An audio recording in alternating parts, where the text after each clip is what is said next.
বিসমিল্লাহির রহমানির রহিম আলহামদুলিল্লাহি ওয়াহদা ওয়াসসালাতু ওয়াসসালামু আলা মান লা নাবিয়্যা বা'দা আম্মা বা'দ।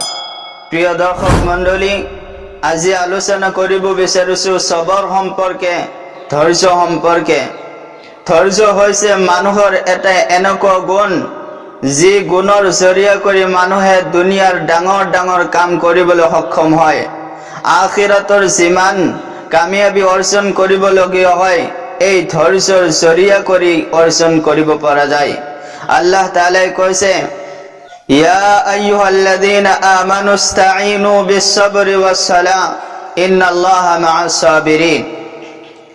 হে ঈমানদাৰ বান্দাসকল, তোমালোকে আল্লাহৰ পৰা সহায় প্ৰাৰ্থনা কৰা সবৰ আৰু নামাজৰ মাধ্যমত। নিশ্চয় আল্লাহ তাআলা সবৰকাৰীসকলৰ লগত আছে। সূৰা বাকাৰা আয়াত নং 153। প্ৰিয় দৰ্শক, সবৰৰ তিনিটা স্তৰ আছে। এক নম্বৰ হৈছে নিজৰ নফসক হাৰাম আৰু নাজায়েজ বস্তুৰ পৰা আঁতৰাই ৰখা। দুই নম্বৰ হৈছে নিজৰ নফসক আল্লাহ তাআলাৰ ইবাদতৰ বাবে বাধ্য কৰোৱা। তিন নম্বৰ হৈছে আপদ বিপদ মুসিবত আৰু পৰেশানিৰ সময়ত ধৈৰ্য ধৰা, সবৰ কৰা, আল্লাহৰ ওপৰত তাওয়াক্কুল কৰা।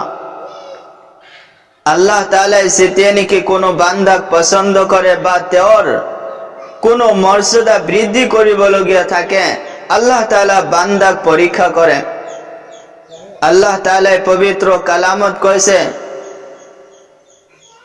ওয়ালানাবলুওয়ান্নাকুম বিশাইইম মিনাল খাউফি ওয়াল জু'ই ওয়া নাকসিম মিনাল আমওয়ালি ওয়াল আনফুসি ওয়াস সামারাত ওয়া বাশশিরিস সাবিরিন।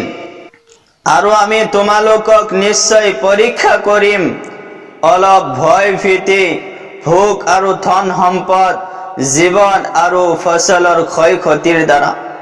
আৰু তুমি ধৈৰ্যকাৰীসকলক সুসংবাদ শুনাই দিয়া।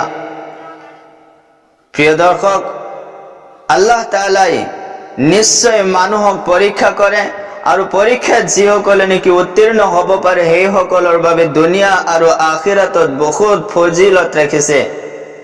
তেওঁলোকৰ বাবে দুনিয়া আৰু আখিৰাতত বহুত মৰ্তবা ৰাখিছে।